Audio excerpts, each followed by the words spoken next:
The Assignation.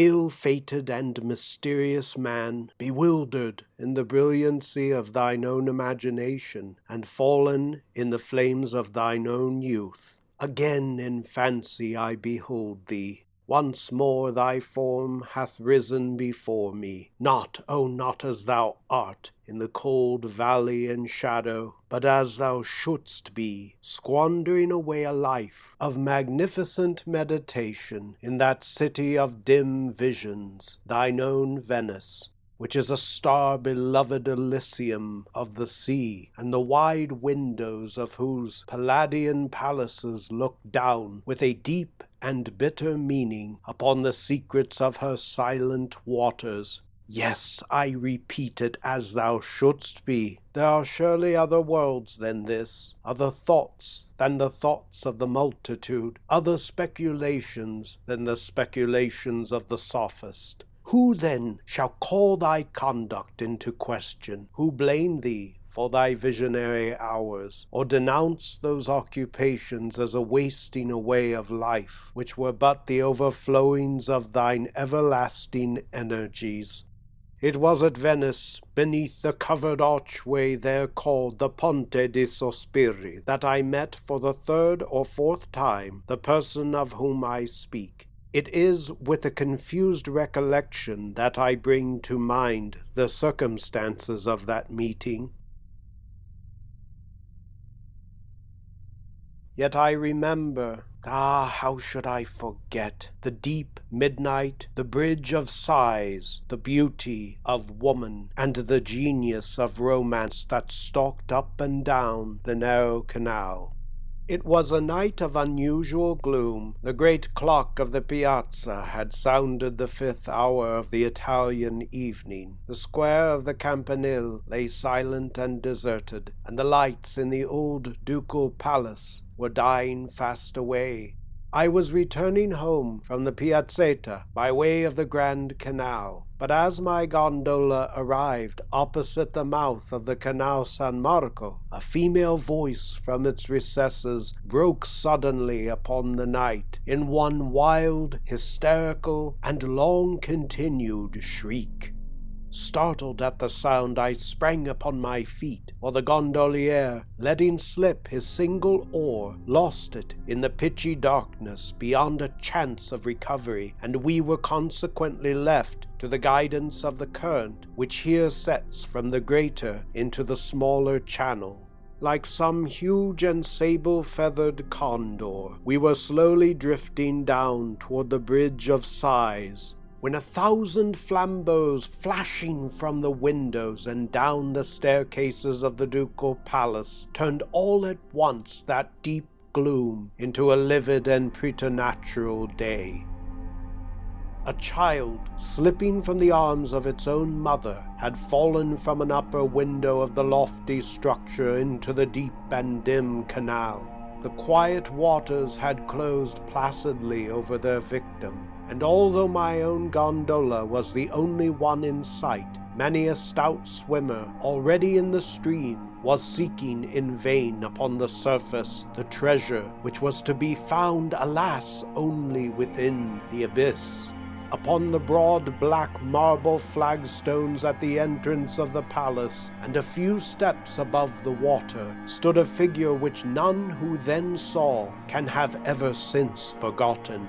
It was the Marchesa Aphrodite, the adoration of all Venice, the gayest of the gay, the most lovely, where all were beautiful, but still the young wife of the old and intriguing Mentoni, and the mother of that fair child, her first and only one, who now, deep beneath the murky water, was thinking in bitterness of heart upon her sweet caresses, and exhausting its little life in struggles to call upon her name.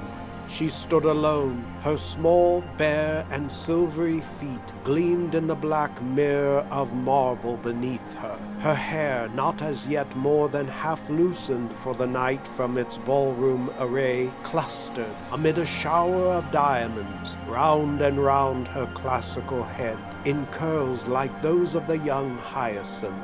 A snowy white and gauze-like drapery seemed to be nearly the sole covering of her delicate form, but the midsummer and midnight air was sullen and still, and no motion in the statue-like form itself stirred even the folds of that raiment of very vapor which hung around it as the heavy marble hangs around the Niobe.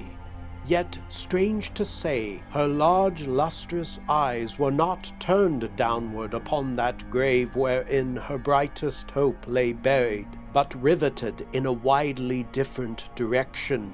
The prison of the old republic is, I think, the stateliest building in all Venice, but how could that lady gaze so fixedly upon it, when beneath her lay stifling her own child? Yon dark, gloomy niche, too, yawns right opposite her chamber window. What, then, could there be in its shadows, in its architecture, in its ivy-wreathed and solemn cornices, that the Marchesa di Mentoni had not wondered at 1,000 times before? Nonsense! Who does not remember that at such a time as this the eye, like a shattered mirror, multiplies the images of its sorrow, and sees in innumerable far-off places the woe which is close at hand? Many steps above the Marchesa, and within the arch of the water gate, stood, in full dress, the satyr-like figure of Mentoni himself. He was occasionally occupied in thrumming a guitar, and seemed ennuyé to the very death, as at intervals he gave directions for the recovery of his child. Stupefied and aghast, I had myself no power to move from the upright position I had assumed upon first hearing the shriek, and must have presented to the eyes of the agitated group a spectral and ominous appearance, as with pale countenance and rigid limbs I floated down among them in that funereal gondola. All efforts proved in vain. Many of the most energetic in the search were relaxing their exertions and yielding to a gloomy sorrow. There seemed but little hope for the child, how much less than for the mother.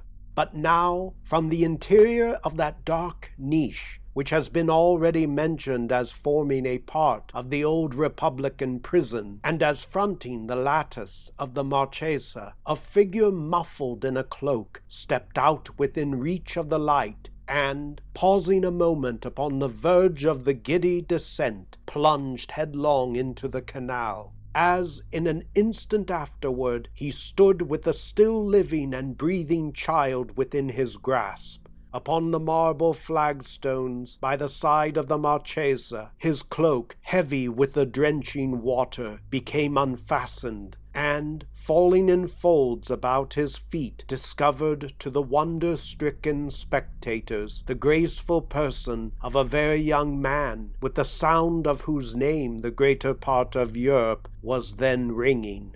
No word spoke the deliverer, but the Marchesa, she will now receive her child. She will press it to her heart. She will cling to its little form and smother it with her caresses. Alas, another's arms have taken it from the stranger. Another's arms have taken it away and borne it afar off, unnoticed, into the palace. And the Marchesa, her beautiful lip trembles. Tears are gathering in her eyes, those eyes which, like Pliny's acanthus, are soft and almost liquid. Yes, tears are gathering in those eyes, and see, the entire woman thrills throughout the soul, and the statue has started into life.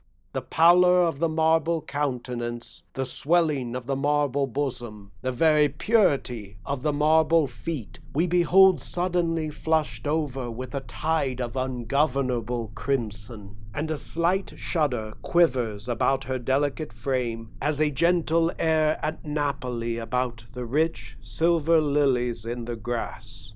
Why should that lady blush? To this demand there is no answer except that, having left in the eager haste and terror of a mother's heart the privacy of her own boudoir, she has neglected to enthrall her tiny feet in their slippers, and utterly forgotten to throw over her Venetian shoulders that drapery which is their due. What other possible reason could there have been for her so blushing, for the glance of those wild appealing eyes, for the unusual tumult of that throbbing bosom, for the convulsive pressure of that trembling hand, that hand which fell as Mentoni turned into the palace accidentally upon the hand of the stranger? What reason could there have been for the singularly low tone of those unmeaning words which the lady uttered hurriedly in bidding him adieu? "Thou hast conquered," she said, "or the murmurs of the water deceived me. Thou hast conquered. 1 hour after sunrise we shall meet, so let it be." The tumult had subsided, the lights had died away within the palace, and the stranger, whom I now recognized, stood alone upon the flags. He shook with inconceivable agitation, and his eye glanced around in search of a gondola. I could not do less than offer him the service of my own, and he accepted the civility.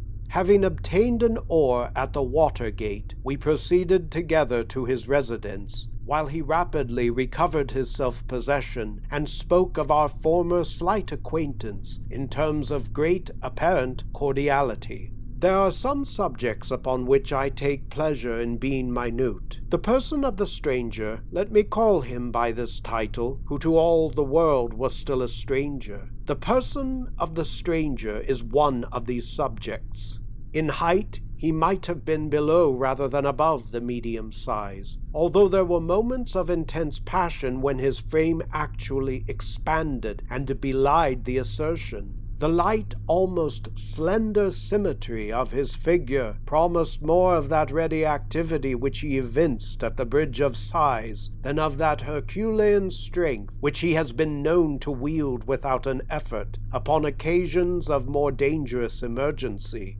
With the mouth and chin of a deity, singular, wild, full, liquid eyes, whose shadows varied from pure hazel to intense and brilliant jet, and a profusion of curling black hair, from which a forehead of unusual breadth gleamed forth at intervals, all light and ivory. His were features than which I have seen none more classically regular, except perhaps the marble ones of the Emperor Commodus. Yet his countenance was nevertheless one of those which all men have seen at some period of their lives, and have never afterward seen again.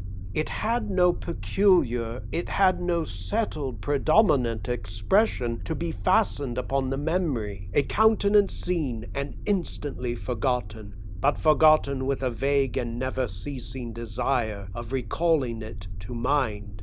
Not that the spirit of each rapid passion failed at any time to throw its own distinct image upon the mirror of that face, but that the mirror-like, retained no vestige of the passion when the passion had departed.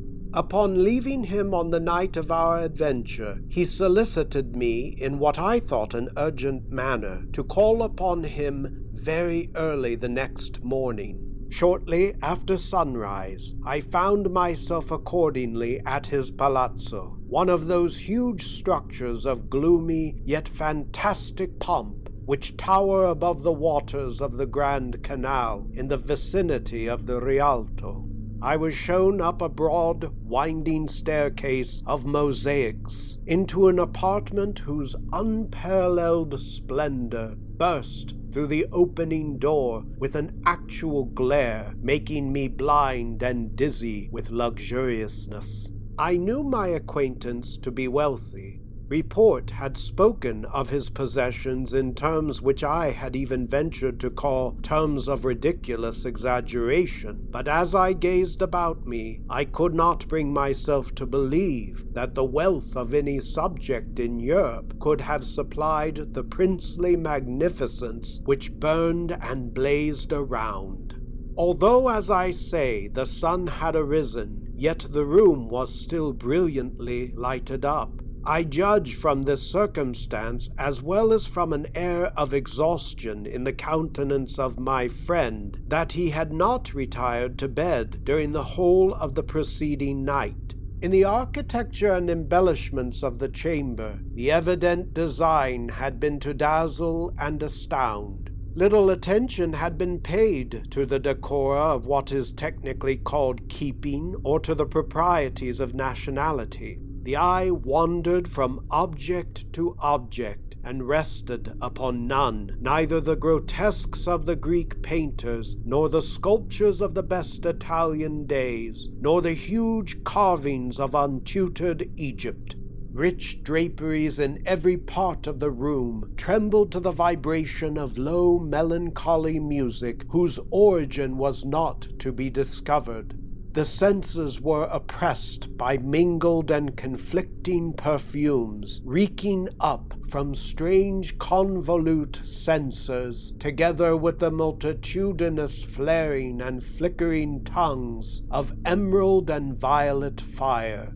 The rays of the newly risen sun poured in upon the whole through windows formed each of a single pane of crimson-tinted glass, glancing to and fro in 1,000 reflections from curtains which rolled from their cornices like cataracts of molten silver. The beams of natural glory mingled at length fitfully with the artificial light, and lay weltering in subdued masses upon a carpet of rich, liquid-looking cloth of Chile gold. Laughed the proprietor, motioning me to a seat as I entered the room, and throwing himself back at full length upon an ottoman. "I see," said he, perceiving that I could not immediately reconcile myself to the bienséance of so singular a welcome, "I see you are astonished at my apartment, at my statues, my pictures, my originality of conception in architecture and upholstery. Absolutely drunk, with my magnificence? But pardon me, my dear sir," here his tone of voice dropped to the very spirit of cordiality, "pardon me for my uncharitable laughter. You appeared so utterly astonished. Besides, some things are so completely ludicrous that a man must laugh or die. To die laughing must be the most glorious of all glorious deaths. Sir Thomas More, a very fine man was Sir Thomas More. Sir Thomas More died laughing, you remember. Also in the absurdities of Ravisius Textor, there is a long list of characters who came to the same magnificent end. Do you know, however," continued he musingly, "that at Sparta, which is now Palaeochorai, at Sparta, I say, to the west of the citadel, among a chaos of scarcely visible ruins, is a kind of socle, upon which are still legible the letters Lambda, Alpha, Xi, Mu. They are undoubtedly part of Galaxma. Now, at Sparta were 1,000 temples and shrines to 1,000 different divinities. How exceedingly strange that the altar of laughter should have survived all the others. But in the present instance," he resumed with a singular alteration of voice and manner, "I have no right to be merry at your expense. You might well have been amazed. Europe cannot produce anything so fine as this, my little regal cabinet. My other apartments are by no means of the same order, mere ultras of fashionable insipidity. This is better than fashion, is it not? Yet this has but to be seen, to become the rage, that is, with those who could afford it at the cost of their entire patrimony. I have guarded, however, against any such profanation, with one exception. You are the only human being, besides myself and my valet, who has been admitted within the mysteries of these imperial precincts, since they have been bedizened, as you see. I bowed in acknowledgment, for the overpowering sense of splendor and perfume and music, together with the unexpected eccentricity of his address and manner, prevented me from expressing in words my appreciation of what I might have construed into a compliment. Here, he resumed, arising and leaning on my arm as he sauntered around the apartment, here are paintings from the Greeks to Cimabue, and from Cimabue to the present hour. Many are chosen, as you see, with little deference to the opinions of Virtue. They are all, however, fitting tapestry for a chamber such as this. Here, too, are some chefs-d'oeuvre of the unknown great, and here unfinished designs by men celebrated in their day, whose very name the perspicacity of the academies has left to silence and to me. What think you, said he, turning abruptly as he spoke, what think you of this Madonna della Pietà? It is Guido's own, I said, with all the enthusiasm of my nature, for I had been poring intently over its surpassing loveliness. It is Guido's own. How could you have obtained it? She is undoubtedly in painting what the Venus is in sculpture. Ha, said he thoughtfully, the Venus, the beautiful Venus, the Venus of the Medici, she of the diminutive head and the gilded hair. Part of the left arm, here his voice dropped, so as to be heard with difficulty, and all the right are restorations, and in the coquetry of the right arm lies, I think, the quintessence of all affectation. Give me the Canova. The Apollo, too, is a copy. There can be no doubt of it. Blind fool that I am, who cannot behold the boasted inspiration of the Apollo? I cannot help, pity me, I cannot help preferring the Antinous. Was it not Socrates who said that the statuary found his statue in the block of marble? Then Michelangelo was by no means original in his couplet. Non l'ottimo artista alcun concetto, con marmo solo in se non circoscriva. It has been, or should be remarked, that in the manner of the true gentleman we are always aware of a difference from the bearing of the vulgar, without being at once precisely able to determine in what such difference consists. Allowing the remark to have applied in its full force to the outward demeanor of my acquaintance, I felt it on that eventful morning still more fully applicable to his moral temperament and character, nor can I better define that peculiarity of spirit which seemed to place him so essentially apart from all other human beings than by calling it a habit of intense and continual thought, pervading even his most trivial actions, intruding upon his moments of dalliance, and interweaving itself with his very flashes of merriment, like adders which writhe from out the eyes of the grinning masks in the cornices around the temple of Persepolis. I could not help, however, repeatedly observing, through the mingled tone of levity and solemnity with which he rapidly descanted upon matters of little importance, a certain air of trepidation, a degree of nervous unction in action and in speech, an unquiet excitability of manner which appeared to me at all times unaccountable, and upon some occasions even filled me with alarm. Frequently, too, pausing in the middle of a sentence whose commencement he had apparently forgotten, he seemed to be listening in the deepest attention, as if either in momentary expectation of a visitor, or to sounds which must have had existence in his imagination alone. It was during one of these reveries or pauses of apparent abstraction that in turning over a page of the poet and scholar Politian's beautiful tragedy, the Orfeo, the first native Italian tragedy, which lay near me upon an ottoman, I discovered a passage underlined in pencil.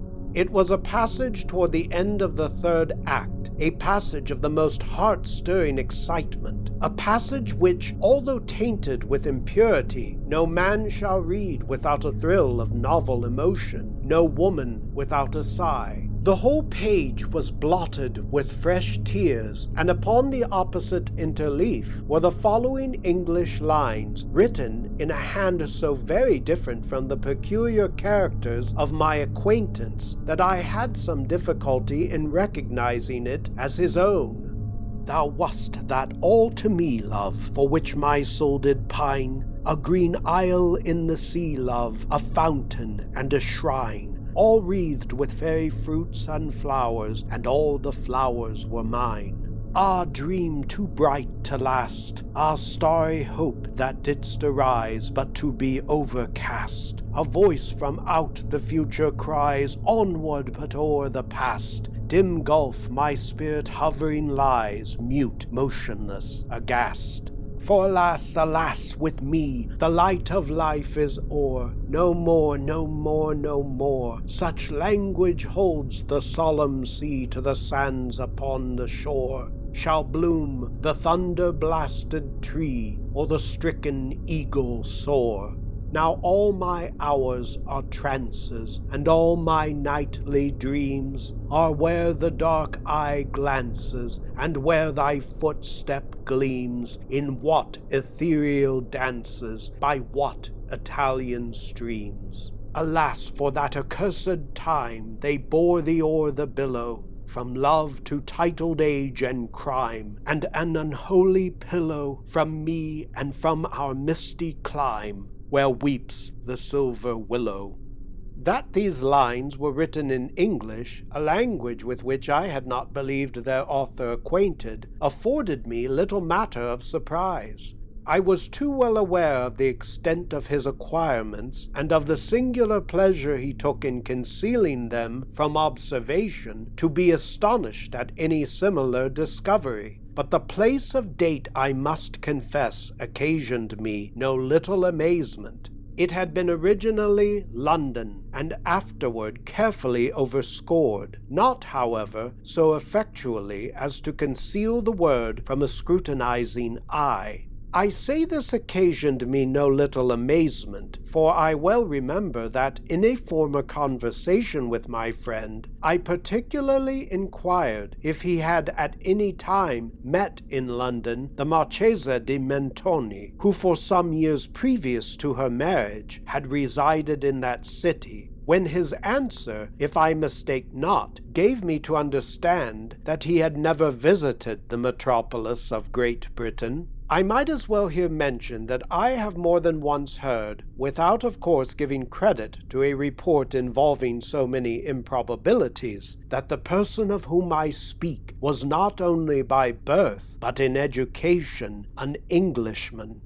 "There's one painting," said he, without being aware of my notice of the tragedy, "there's still one painting which you have not seen." And throwing aside a drapery, he discovered a full-length portrait of the Marchesa Aphrodite. Human art could have done no more in the delineation of her superhuman beauty. The same ethereal figure which stood before me the preceding night upon the steps of the ducal palace stood before me once again, but in the expression of the countenance, which was beaming all over with smiles, there still lurked, incomprehensible anomaly, that fitful stain of melancholy which will ever be found inseparable from the perfection of the beautiful. Her right arm lay folded over her bosom. With her left, she pointed downward to a curiously fashioned vase. One small fairy foot, alone visible, barely touched the earth, and scarcely discernible in the brilliant atmosphere which seemed to encircle and enshrine her loveliness, floated a pair of the most delicately imagined wings. My glance fell from the painting to the figure of my friend, and the vigorous words of Chapman's Boussée d'Amboise quivered instinctively upon my lips. "He is up, there like a Roman statue, he will stand till death hath made him marble." "Come," he said at length, turning toward a table of richly enameled and massive silver, upon which were a few goblets fantastically stained, together with 2 large Etruscan vases, fashioned in the same extraordinary model as that in the foreground of the portrait, and filled with what I supposed to be Johannisberger. "Come," he said abruptly, "let us drink. It is early, but let us drink." "It is indeed early," he continued musingly, as a cherub with a heavy golden hammer made the apartment ring with the first hour after sunrise.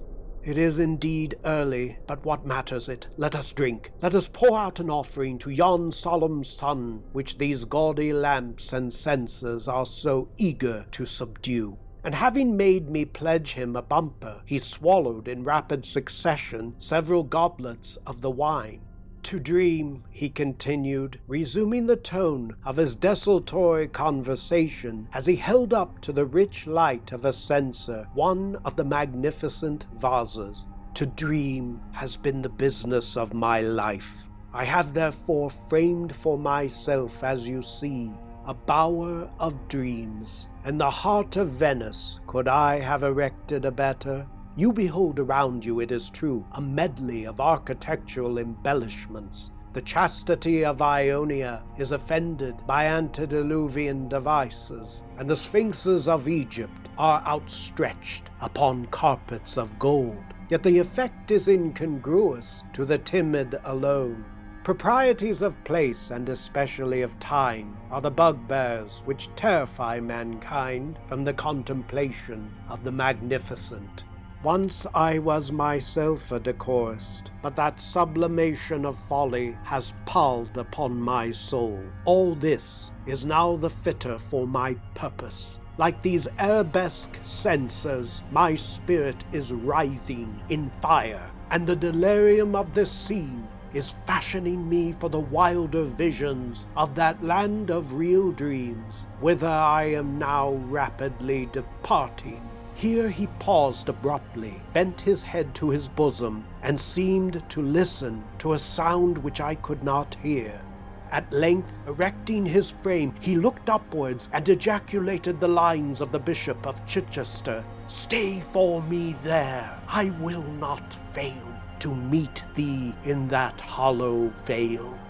In the next instant, confessing the power of the wine, he threw himself at full length upon an ottoman. A quick step was now heard upon the staircase, and a loud knock at the door rapidly succeeded. I was hastening to anticipate a second disturbance when a page of Mentoni's household burst into the room and faltered out in a voice choking with emotion the incoherent words, my mistress, poison, poison, oh beautiful Aphrodite." Bewildered, I flew to the ottoman and endeavored to arouse the sleeper to a sense of the startling intelligence. But his limbs were rigid, his lips were livid, his lately beaming eyes were riveted in death. I staggered back toward the table. My hand fell upon a cracked and blackened goblet, and a consciousness of the entire and terrible truth flashed suddenly over my soul.